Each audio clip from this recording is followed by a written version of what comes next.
existe um enorme erro sobre o dinheiro que as pessoas não percebem. Filmes e séries representam grandes quantias de dinheiro de forma inconsistente. Alguns podem pensar que $1 milhão não é muito, enquanto alguns acreditam que você precisa de 2 maletas para carregar essa quantia.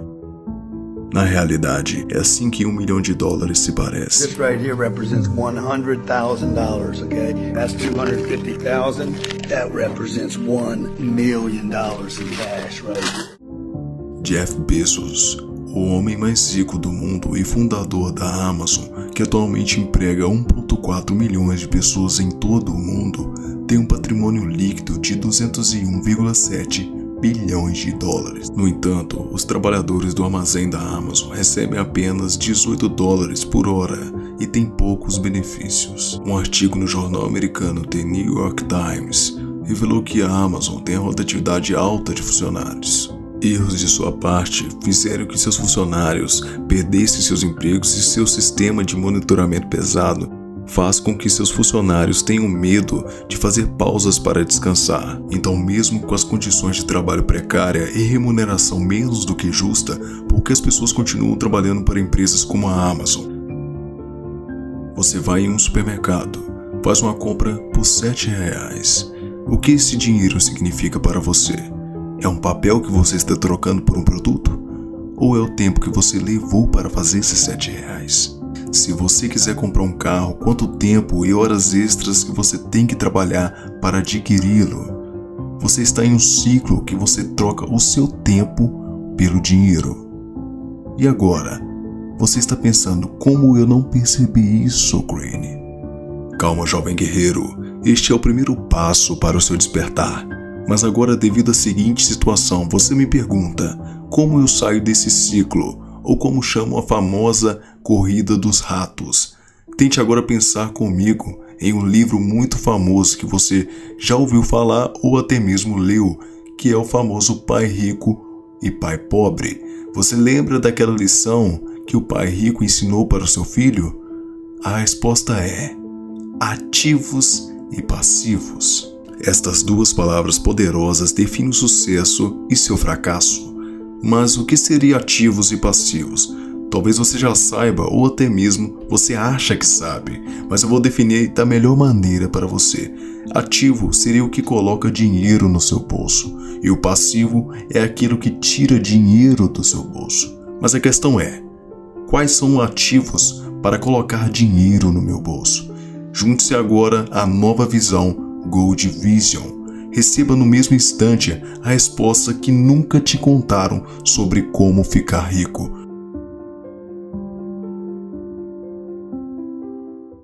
Lei 3. Oculte as suas intenções. Julgamento. Mantenha as pessoas na dúvida e no escuro, jamais revelando o propósito de seus atos.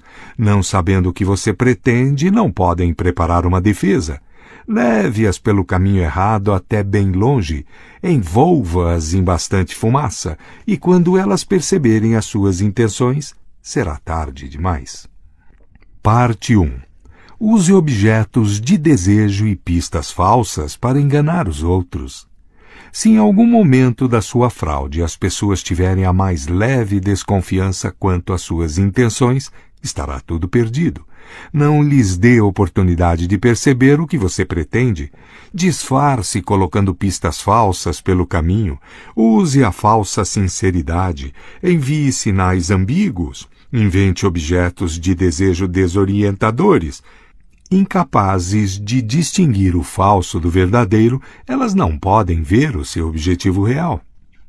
A lei transgredida. Durante várias semanas, Ninon de Lenclos, a mais infame cortesã na França do século XVII, escutou pacientemente o Marquês de Sévigné explicar o seu esforço para conquistar uma bela, porém difícil, jovem condessa. Ninon estava na época com 62 anos e era mais do que experiente em questões de amor. O Marquês era um rapaz de 22 anos, simpático, arrojado, mas totalmente sem experiência em romances. No início, Ninon achou divertido ouvir o Marquês contar os seus erros, mas acabou se cansando. Incapaz de suportar a inépcia em qualquer esfera, muito menos quando se tratava de seduzir uma mulher, ela resolveu colocar o rapaz sob as suas asas. Primeiro, ele tinha de compreender que esta era uma guerra e que a bela condessa era uma cidadela a qual ele deveria fazer o cerco com o mesmo cuidado de um general. Cada passo deveria ser planejado e executado com a maior atenção a detalhes e nuances. Instruindo o marquês para começar de novo, Ninon lhe disse para abordar a condessa com uma certa distância, com um ar de indiferença. Na próxima vez que os dois ficassem juntos, sozinhos, disse ela, ele deveria confiar na condessa como uma amiga, não como uma amante em potencial. Isso a despistaria. A condessa não teria mais como certo o interesse dele por ela. Talvez ele só estivesse interessado numa amizade. Ninon planejou com antecedência. Assim que a condessa se mostrasse confusa, seria a hora de despertar os seus ciúmes. No encontro seguinte, numa grande festa em Paris, o marquês surgiria acompanhado por uma bela e jovem mulher. Esta bela mulher tinha amigas igualmente belas, de forma que sempre que a condessa olhasse para o marquês, ele estaria rodeado pelas mulheres mais estonteantes de Paris. Não só a condessa se roeria de ciúmes, como passaria a ver o marquês como alguém que as outras desejavam. Foi difícil Ninon fazer o marquês compreender isso, mas com toda a paciência lhe explicou que a mulher que está interessada num homem quer ver que outras mulheres têm o mesmo interesse. Não só isso confere a ele um valor imediato, como dá ainda mais satisfação arrancá-lo das garras delas. Tão logo a condessa ficasse com ciúmes, mas intrigada, seria a hora de distraí-la.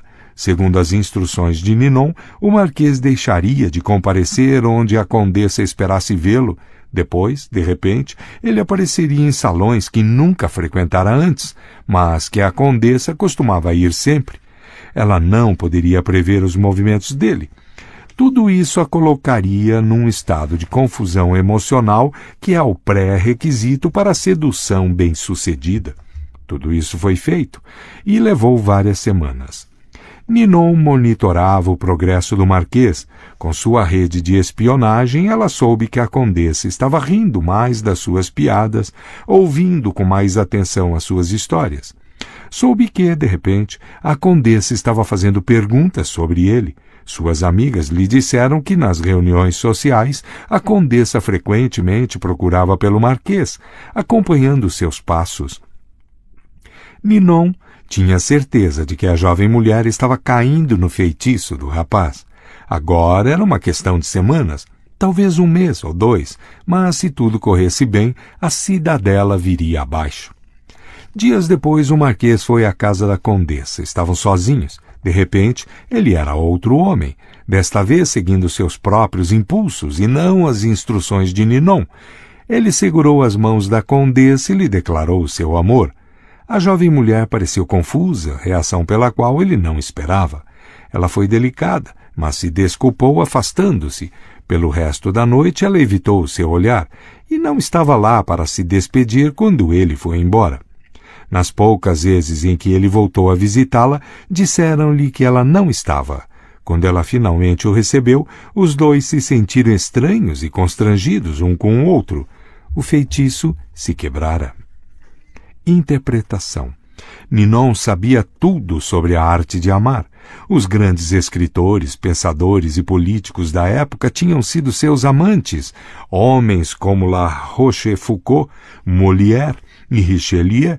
A sedução era um jogo para ela que devia ser praticado com habilidade. Quando ela ficou mais velha e a sua reputação mais conhecida, as famílias mais importantes da França lhe enviavam os filhos varões para serem instruídos em matéria de amor. Ninon sabia que o homem e a mulher são muito diferentes, mas quando se trata de sedução, ambos sentem a mesma coisa. Bem lá no fundo, quase sempre percebem que estão sendo seduzidos, mas cedem porque gostam da sensação de estarem sendo levados. É um prazer se entregar, deixando que o outro o leve a passear por uma terra estranha. Tudo na sedução, entretanto, depende de sugestão. Você não pode anunciar suas intenções ou revelá-las diretamente com palavras. Pelo contrário, precisa despistar. Para que alguém se entregue à sua orientação, deve estar adequadamente confuso. Você tem que embaralhar os seus sinais, aparentar interesse em outro homem ou mulher, à isca, depois sugerir estar interessado no alvo, aí fingir indiferença repetidas vezes. Esses comportamentos não confundem apenas, eles excitam. Imagine esta história do ponto de vista da condessa. Depois de alguns movimentos do marquês, ela percebeu que ele estava fazendo uma espécie de jogo, mas o jogo a agradou. Ela não sabia para onde ele a estava levando, mas era melhor assim.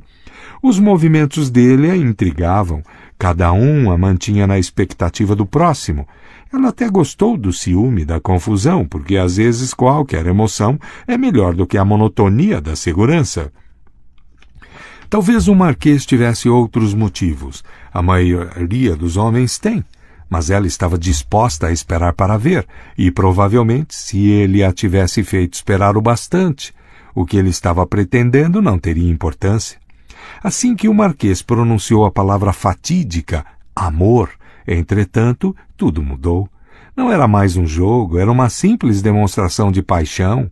Suas intenções se revelaram. Ele a estava seduzindo, e isto colocava tudo o que ele tinha feito sob uma nova luz. Tudo que antes fora encantador agora parecia feio e conivente. A condessa se sentiu constrangida e usada. Fechou-se uma porta para sempre. Não deixe que o vejam como um impostor, mesmo que hoje seja impossível não o ser. Que a sua maior esperteza esteja em dissimular o que parece ser esperteza. Baltazar Gracian, 1601-1658. A lei observada. Em 1850, o jovem Otto von Bismarck, na época com 35 anos de idade e representante no parlamento prussiano, passava por um momento decisivo na sua carreira. Os assuntos do dia eram a unificação dos muitos estados, inclusive a Prússia, em que a Alemanha estava então dividida, e uma guerra contra a Áustria, a poderosa vizinha ao sul, que esperava manter a Alemanha fraca e em desvantagem, até ameaçando intervir se eles tentassem se unir.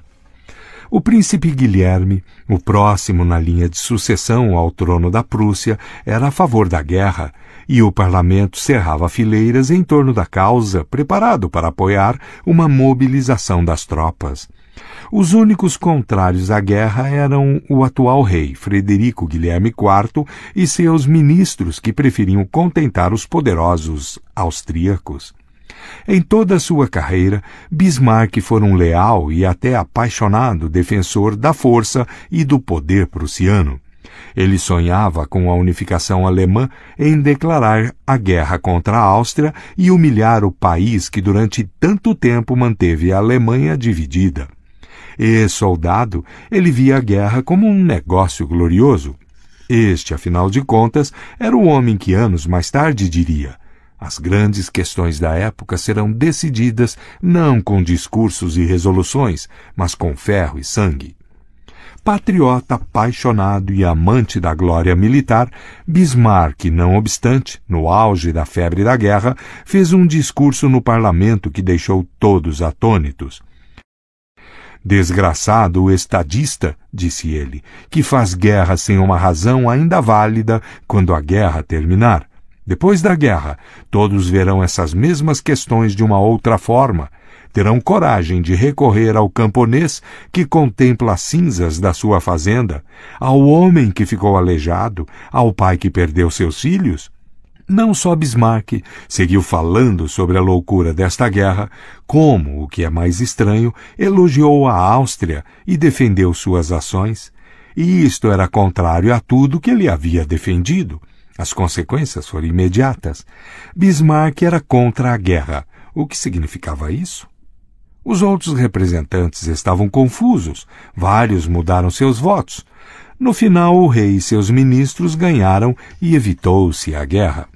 Pouco depois do notório discurso de Bismarck, o rei, agradecido por ele ter defendido a paz, nomeou ministro de gabinete. Passado alguns anos, ele se tornou premier da Prússia.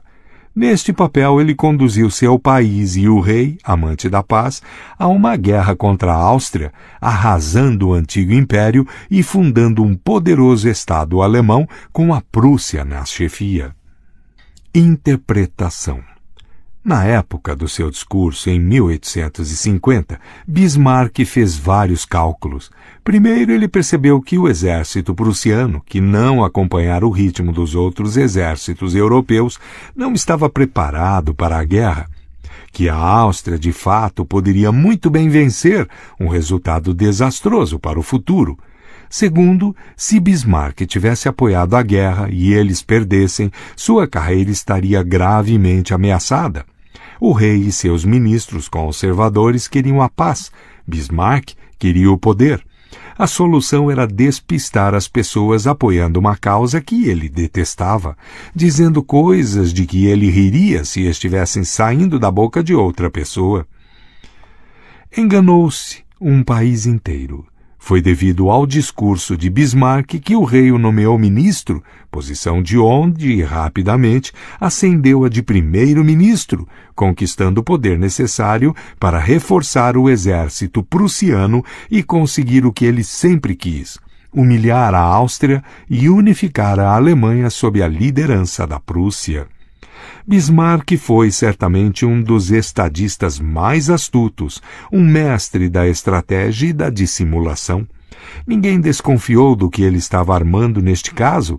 Se ele tivesse anunciado suas verdadeiras intenções, argumentando que era melhor esperar e lutar mais tarde, não teria ganho a discussão, porque a maioria dos prussianos desejava guerra naquele momento e acreditava erroneamente que o seu exército era superior ao austríaco.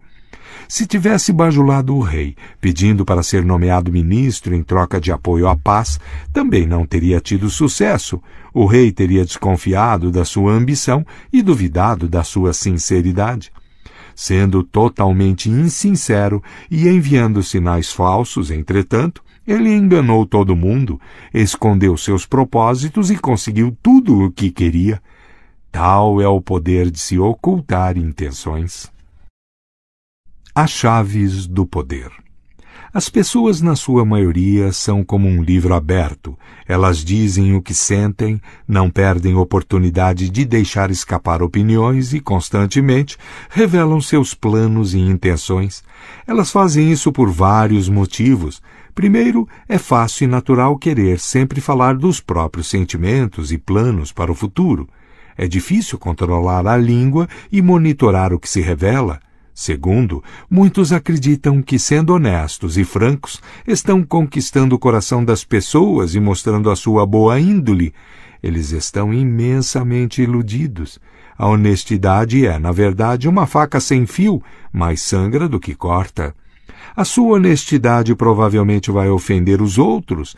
É muito mais prudente medir as suas palavras, dizer às pessoas o que elas querem ouvir, em vez da verdade nua e crua, que é o que você sente ou pensa. Mais importante, sendo despudoradamente franco, você se torna tão previsível e familiar que é quase impossível inspirar respeito ou temor, e a pessoa que não desperta esses sentimentos não acumula poder. Se você deseja poder, põe imediatamente a honestidade de lado e comece a treinar a arte de dissimular suas intenções. Domine a arte e você prevalecerá sempre. Elementar para a habilidade de ocultar as próprias intenções é uma simples verdade sobre a natureza humana. Nosso primeiro instinto é sempre o de confiar nas aparências. Não podemos sair por aí duvidando da realidade do que vemos e ouvimos. Imaginar constantemente que as aparências ocultam algo mais nos deixaria exaustos e aterrorizados. Isto faz com que seja relativamente fácil ocultar as próprias intenções. Basta acenar com um objeto que você parece desejar, um objetivo que você parece querer alcançar, diante dos olhos das pessoas, e elas tomarão a aparência como realidade. Uma vez com os olhos fixos na isca, elas não notarão o que você está realmente pretendendo. Na sedução, dê sinais conflitantes, tais como desejo e indiferença, e você não só os despistará, como inflamará o seu desejo de possuir você. Uma tática que funciona com frequência quando se quer armar uma pista falsa é parecer estar apoiando uma ideia ou causa que, na verdade, contraria o que você sente. Bismarck a usou com muita eficácia no seu discurso de 1850. A maioria vai achar que você mudou de ideia, visto não ser comum brincar com tamanha leviandade, com coisas tão carregadas de emoção como as suas próprias opiniões e valores. O mesmo se aplica a um objeto do desejo usado como chamariz. Pareça querer alguma coisa pela qual não está nem um pouco interessado, e seus inimigos perderão o rumo, calculando tudo errado. Durante a Guerra da Sucessão Espanhola, em 1711, o Duque de Marlborough, chefe do exército inglês, queria destruir um forte francês importantíssimo que protegia uma estrada vital para a entrada na França. Mas ele sabia que, ao destruí-lo, os franceses perceberiam o que ele queria, avançar por aquela estrada. Em vez disso, ele simplesmente capturou o forte e o guarneceu com algumas das suas tropas, como se o desejasse para algum propósito particular. Os franceses atacaram o forte e o duque deixou que ele fosse reconquistado. Novamente de posse do forte, entretanto, eles o destruíram, imaginando que o duque tinha alguma razão importante para querer ficar com ele. Agora o forte não existia mais, o caminho estava livre, e Marlborough pôde facilmente entrar na França. Use essa tática da seguinte maneira: não esconda suas intenções se fechando, com o risco de parecer misterioso e deixar as pessoas desconfiadas, mas falando sem parar sobre seus desejos e objetivos, só que não os verdadeiros. Você matará 3 coelhos com uma só cajadada. Vai parecer uma pessoa cordial, franca e confiável, ocultará suas intenções e deixará seus rivais atordoados tentando achar inutilmente uma coisa que levarão tempo para descobrir. Outra ferramenta eficaz para colocar as pessoas desorientadas é a falsa sinceridade. Elas confundem facilmente sinceridade com honestidade. Lembre-se, o primeiro instinto é o de confiar nas aparências, e como as pessoas valorizam a honestidade e querem acreditar na honestidade dos que a cercam, raramente irão duvidar de você ou perceber o que você está fazendo. Parecer que está acreditando no que você mesmo diz dá um grande peso às suas palavras.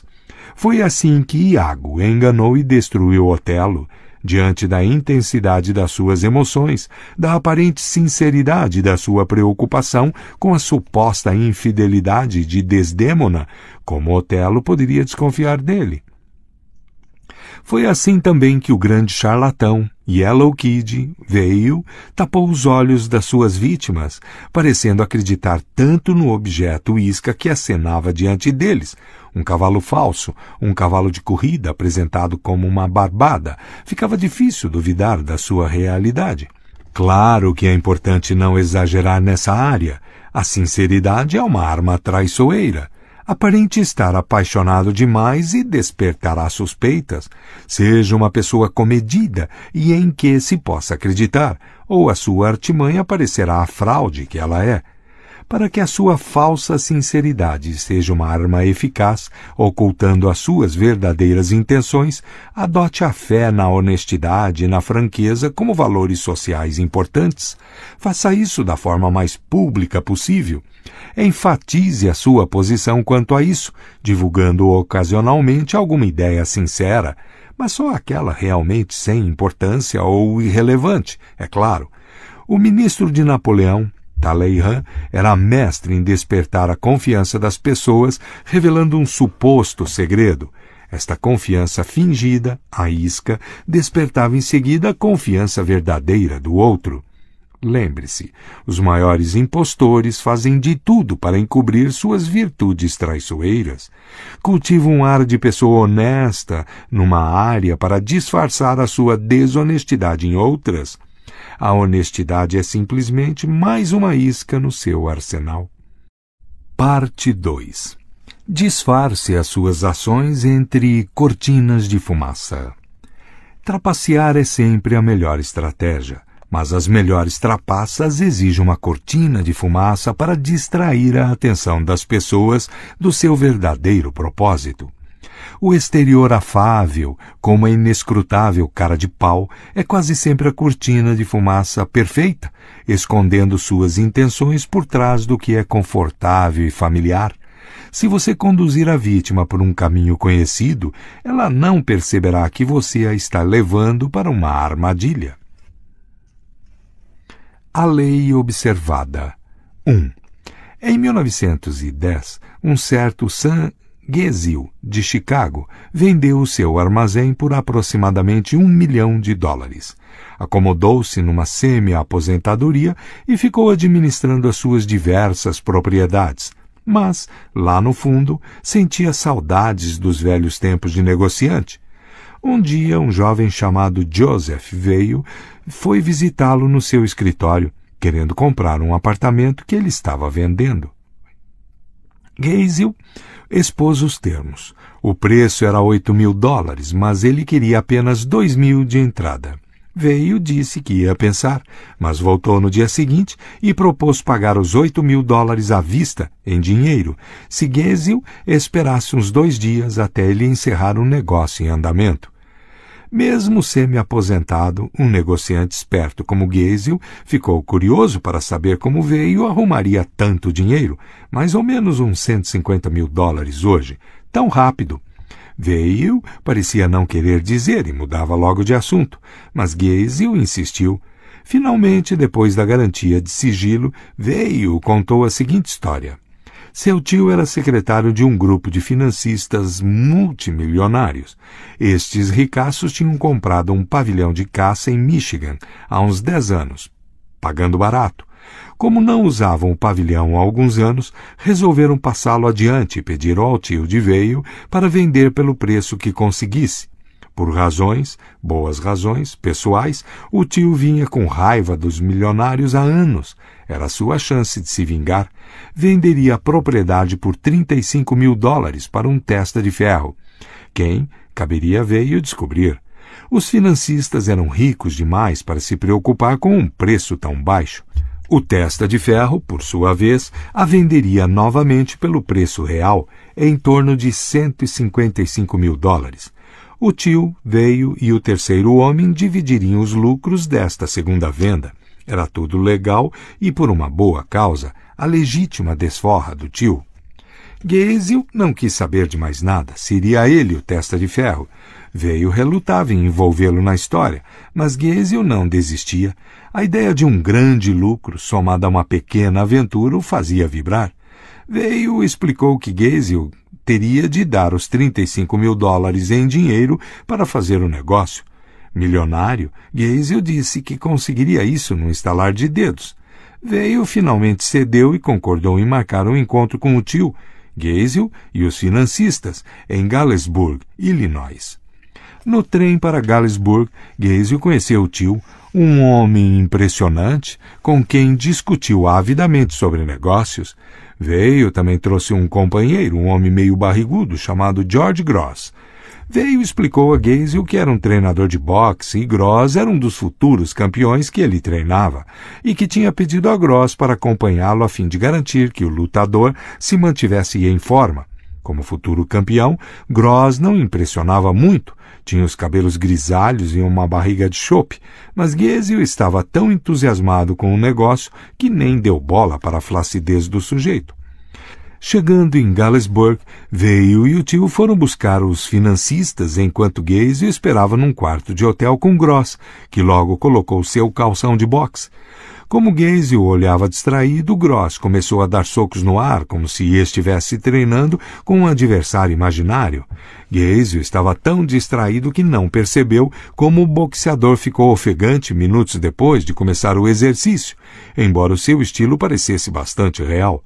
Passou 1 hora.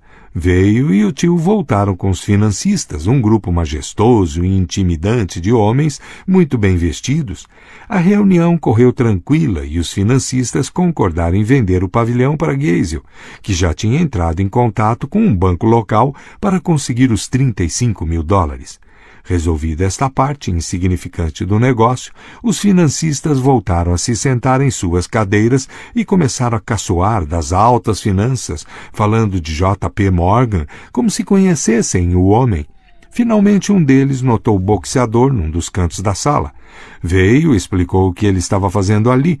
O financista falou que também tinha um boxeador no seu entourage e disse o seu nome. Veio, deu uma gargalhada e exclamou que o seu homem derrubava facilmente o deles. A conversa degenerou em discussão. Inflamado, Veio desafiou os homens para uma aposta. Os financistas concordaram logo e saíram para aprontar o seu homem para a luta no dia seguinte. Assim que eles saíram, o tio começou a gritar com Veio, bem na frente de Geisel. Eles não tinham dinheiro da aposta, e quando os financistas descobrissem, o tio iria para a rua. Veio desculpou-se por tê-lo colocado nessa confusão, mas ele tinha um plano. Conhecia bem o outro boxeador, e com um pequeno suborno a luta estava ganha. Mas de onde viria o dinheiro para a aposta? O tio retrucou. Sem ele estariam mortos. Finalmente Geisel deu um basta. Não querendo que a má vontade colocasse em risco o seu negócio, ofereceu seus próprios $35.000 em dinheiro como parte da aposta. Se perdesse, conseguiria mais no banco e ainda lucrava com a venda do pavilhão. O tio e o sobrinho agradeceram. Com os seus $15.000 e os $35.000 de Geisel, teriam bastante para a aposta. Naquela noite, enquanto olhava os dois boxeadores ensaiando o arranjo no quarto do hotel, Geisel ia calculando mentalmente o seu lucro com a luta e a venda do pavilhão. A disputa foi num ginásio no dia seguinte. Veio, administrou o dinheiro, que por segurança foi trancado num cofre. Tudo estava acontecendo como planejado, no quarto do hotel. Os financistas olhavam sombrios o péssimo desempenho do seu lutador, e Geisel sonhava com o dinheiro fácil que estava prestes a ganhar. Mas aí, de repente, uma lateral violenta do lutador dos financistas atingiu Gross firme no rosto, jogando-o no chão. Ao cair na lona, o sangue jorrava da sua boca. Um dos financistas, médico aposentado, conferiu o pulso. Estava morto. Os milionários entraram em pânico. Tinham que sair dali antes que a polícia chegasse. Todos eles poderiam ser acusados de assassinato. Aterrorizado, Geisel escapuliu correndo do ginásio, voltando logo para Chicago, largando para trás os $35.000 de que se esqueceu com muito gosto, pois lhe parecia pouco para se livrar do envolvimento num crime. Não quis mais ver Veio ou qualquer um dos outros novamente. Depois que Geisel saiu correndo, Gross se levantou sozinho. O sangue que tinha esguichado da sua boca era de uma bola cheia de sangue de galinha e água quente que ele escondera na bochecha. A farsa toda tinha sido engendrada por Veio, melhor conhecido como o Yellow Kid, um dos charlatões mais criativos da história. Veio dividiu os $35.000 com os financistas e os boxeadores, todos impostores, um lucro bem razoável por alguns dias de trabalho. Interpretação. Yellow Kid tinha escolhido Geisel como a vítima perfeita muito antes de montar a farsa. Ele sabia que a luta de boxe seria o ardil perfeito para separar Geisel rápida e definitivamente do seu dinheiro, mas sabia também que, se tivesse começado tentando interessar Geisel pela luta de boxe, teria falhado redondamente. Ele tinha de ocultar as suas intenções e desviar a atenção, criar uma cortina de fumaça, neste caso a venda do pavilhão de caça. No trem, no quarto do hotel, a cabeça de Geisel tinha estado totalmente ocupada com um negócio iminente, o dinheiro fácil, a chance de privar com homens ricos. Ele não tinha notado que Gross estava fora de forma e passado da idade. Tal é o poder de distração de uma cortina de fumaça. Envolvido no negócio, a atenção de Geisel foi facilmente desviada para a luta de boxe, mas só quando já era tarde demais para ele notar os detalhes que denunciariam Gross. A luta, afinal de contas, dependia agora de um suborno e não das condições físicas do boxeador. E Geisel ficou tão distraído no final com a ilusão da morte do lutador que se esqueceu completamente do seu dinheiro. Aprenda com Yellow Kid. A fachada invisível familiar é a cortina de fumaça perfeita. Aborde o seu alvo com uma ideia que pareça bastante comum, um negócio, uma trama financeira. A mente da vítima se distrai, a sua desconfiança se aquieta. É aí que você o guia gentilmente para a estrada secundária, a rampa escorregadia por onde ele cai de vez na sua armadilha. A lei observada. 2.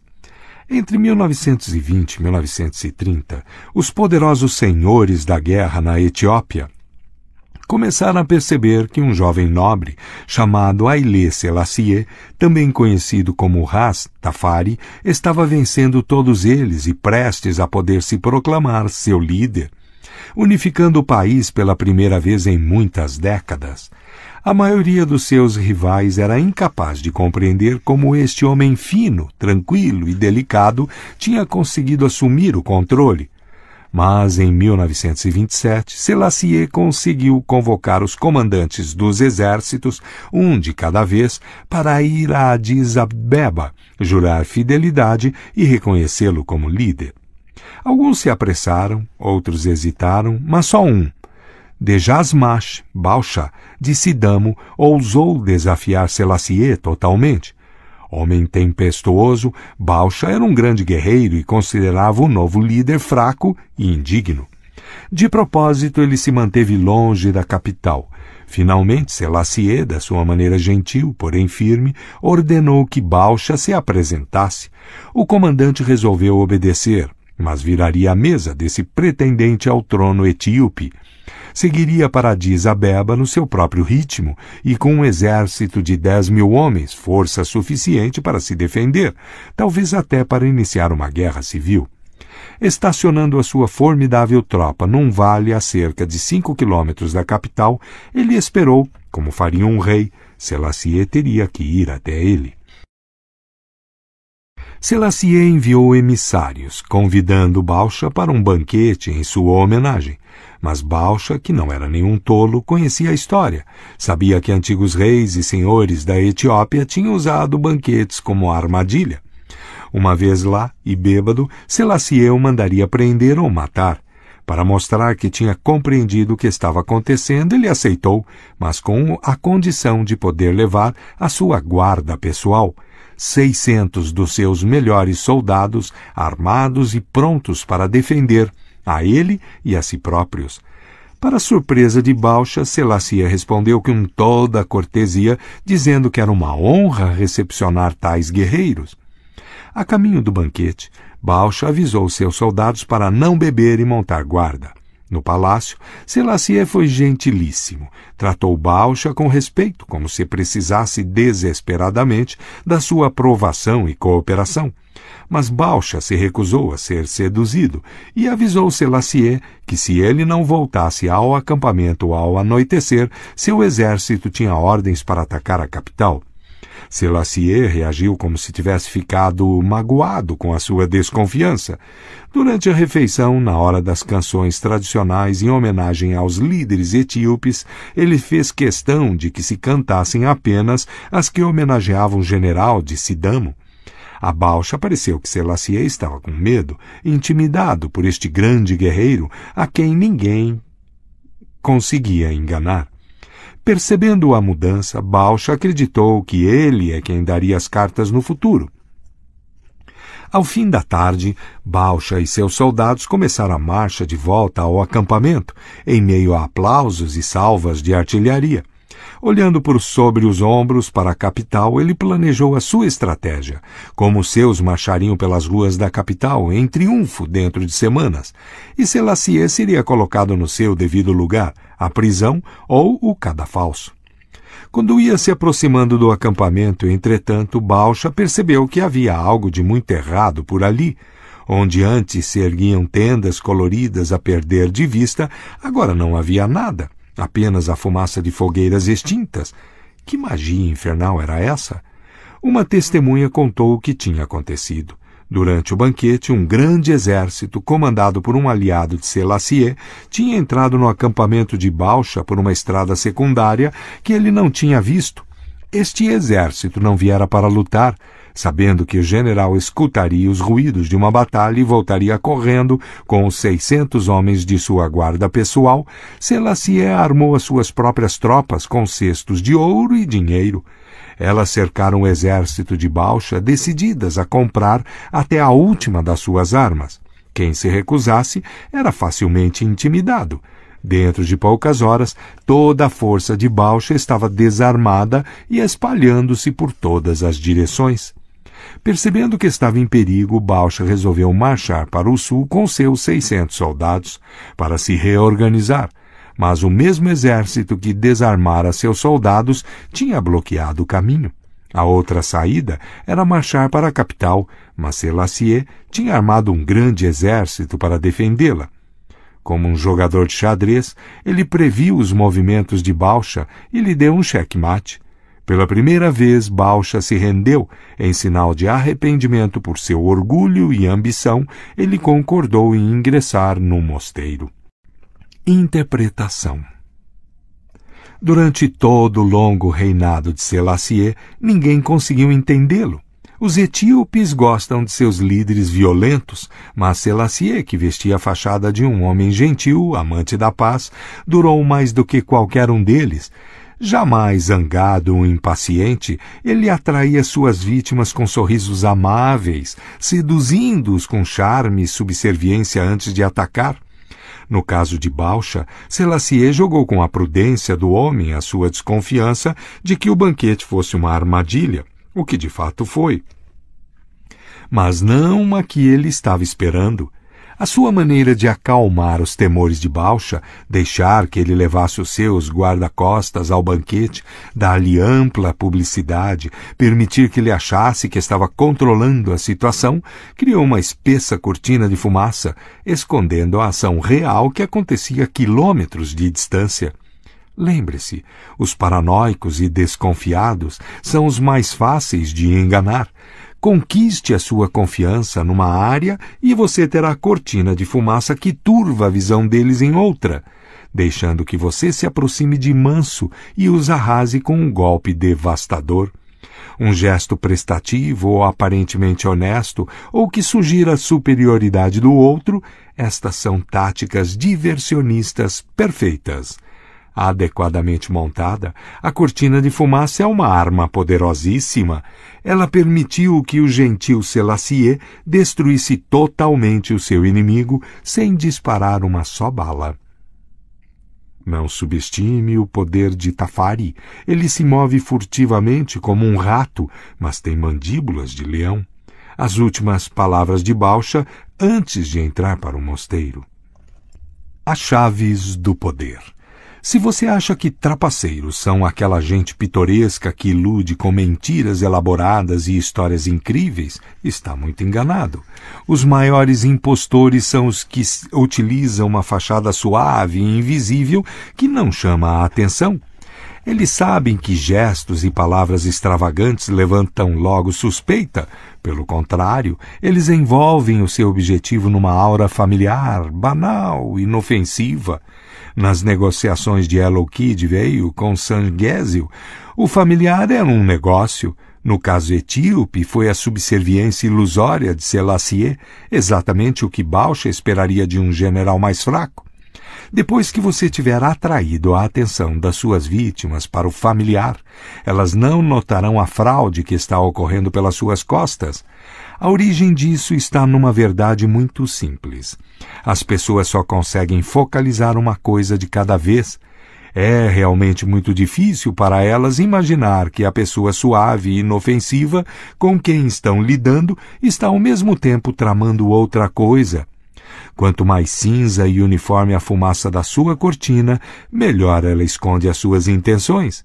Nas iscas e pistas falsas discutidas na parte 1, você distrai ativamente as pessoas.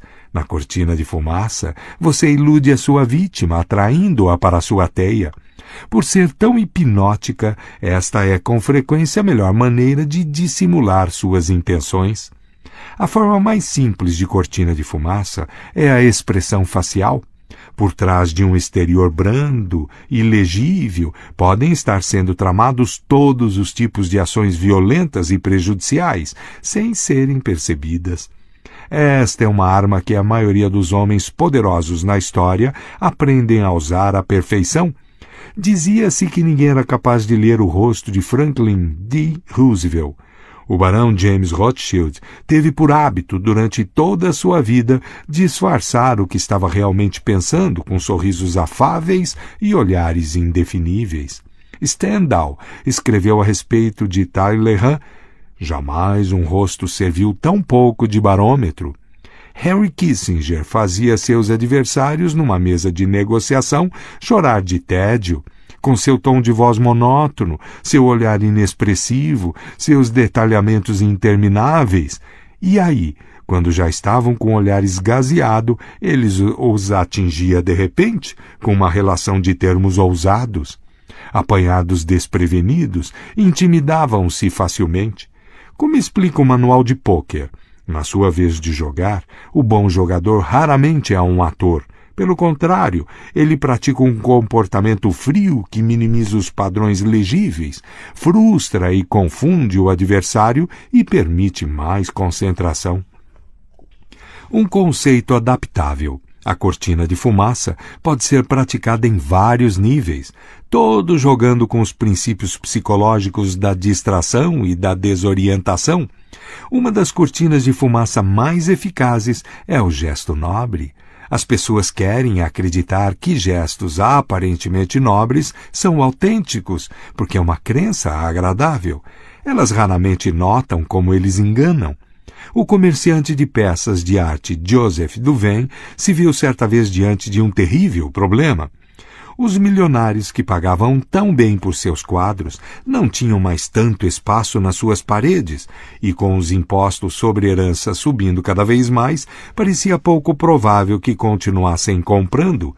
A solução foi a National Gallery of Art, em Washington, D.C., que Duvain ajudou a criar em 1937, conseguindo que Andrew Mellon doasse a sua coleção. A National Gallery era a fachada perfeita para Duvain. Num só gesto, seus clientes fugiam aos impostos, abriam espaço nas paredes para novas aquisições e reduziam o número de quadros no mercado, mantendo a pressão que aumentava o seu preço.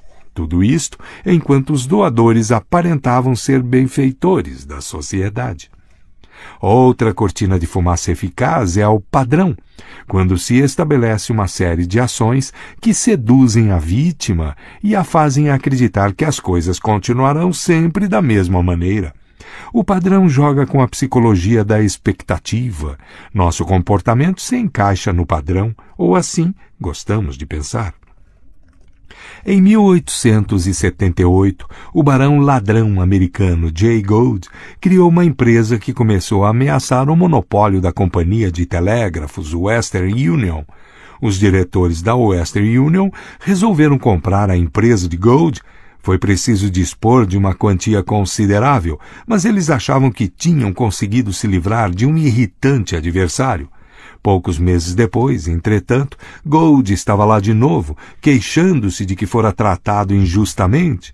Ele abriu uma segunda empresa para competir com a Western Union e a sua nova aquisição. A mesma coisa voltou a acontecer. A Western Union comprou a empresa para fazer com que ele calasse a boca. Logo, o padrão voltou a se repetir pela terceira vez, mas agora Gould atacou na jugular. De repente ele iniciou, e logo conseguiu, uma sangrenta tomada de controle hostil da Western Union.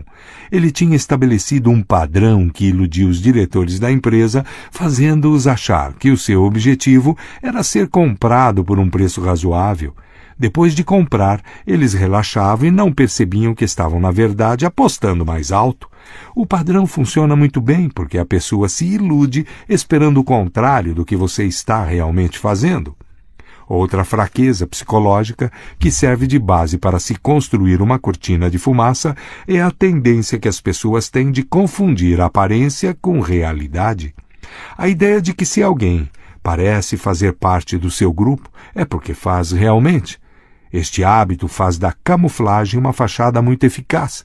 O truque é simples. Você simplesmente se mistura com as pessoas ao seu redor.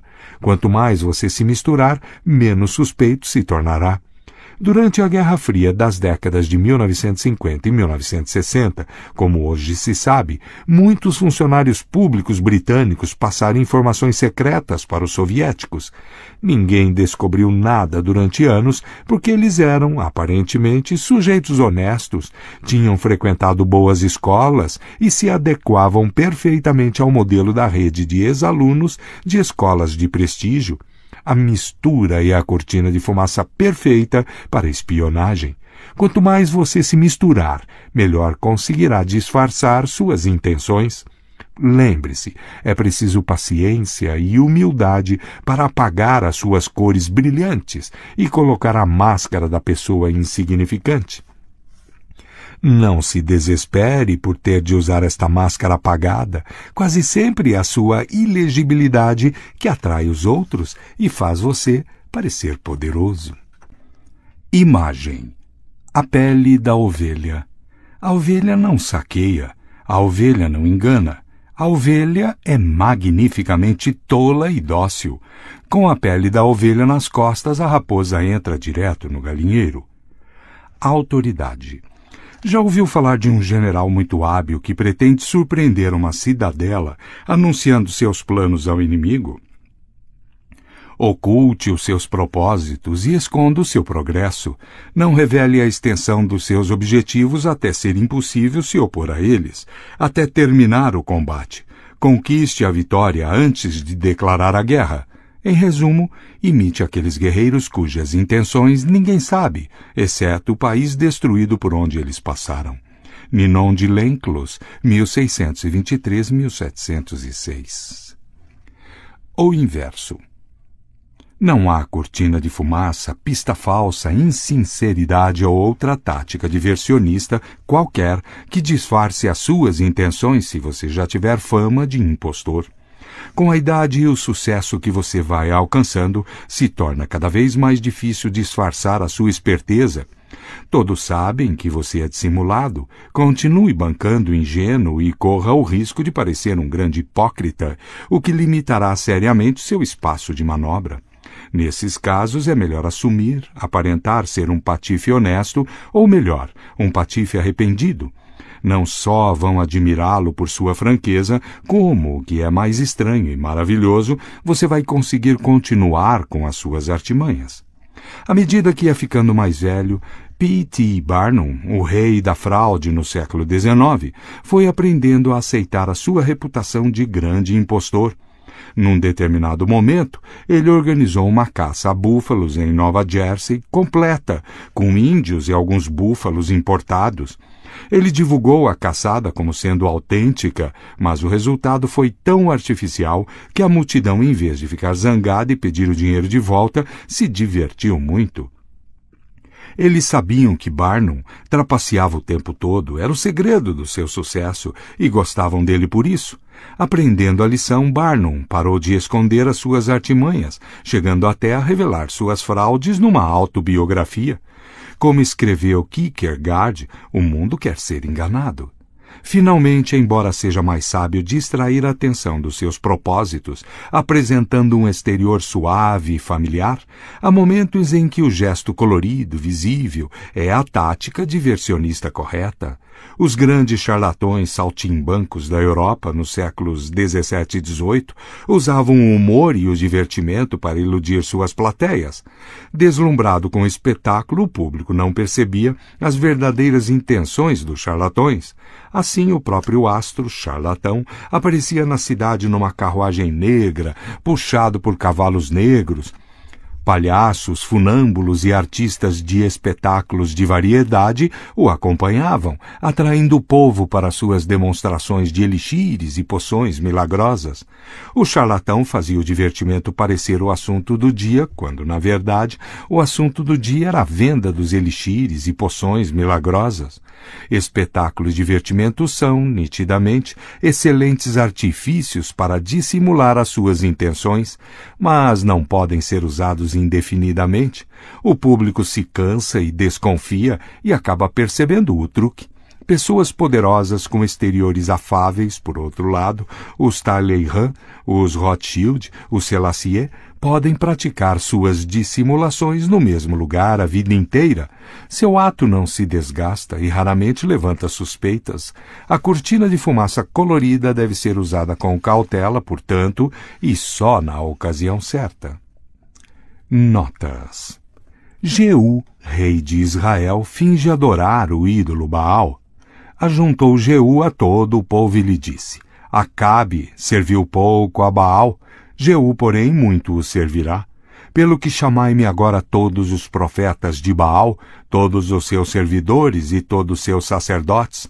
Não falte nenhum, porque tenho grande sacrifício a oferecer a Baal. Todo aquele que faltar não viverá. Porém, Jeú fazia isto com astúcia para destruir os servidores de Baal. Disse mais Jeú: Consagrai-me uma assembleia solene a Baal, e a proclamaram. Também Jeú enviou mensageiros por todo Israel. Vieram todos os adoradores de Baal, e nenhum homem deles ficou que não viesse. Entraram na casa de Baal, que se encheu de uma extremidade à outra. Entrou Jeú na casa de Baal e disse aos adoradores de Baal: Examinai, e vede bem que não esteja aqui entre vós algum dos servos do Senhor, mas somente os adoradores de Baal.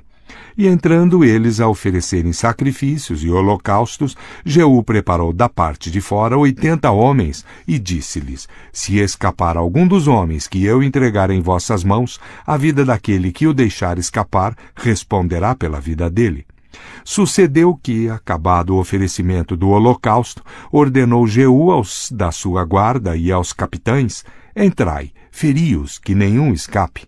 Feriram-nos ao fio da espada, e os guardas e os capitães os lançaram fora e penetraram no mais interior da casa de Baal, e tiraram as colunas que estavam na casa de Baal e as queimaram. Também quebraram a própria coluna de Baal e derrubaram a casa de Baal e a transformaram em latrinas até o dia de hoje. Assim Jeú exterminou de Israel a Baal. Velho Testamento, 2 Reis 10, 18, 28. Fuja atravessando o oceano à plena luz do dia. Isto significa criar uma fachada que acaba se tornando imbuída de uma atmosfera ou impressão de familiaridade, dentro do qual o estrategista pode manobrar sem ser visto, enquanto todos os olhos são treinados para ver familiaridades óbvias. The Japanese Art of War, Thomas Cleary, 1991.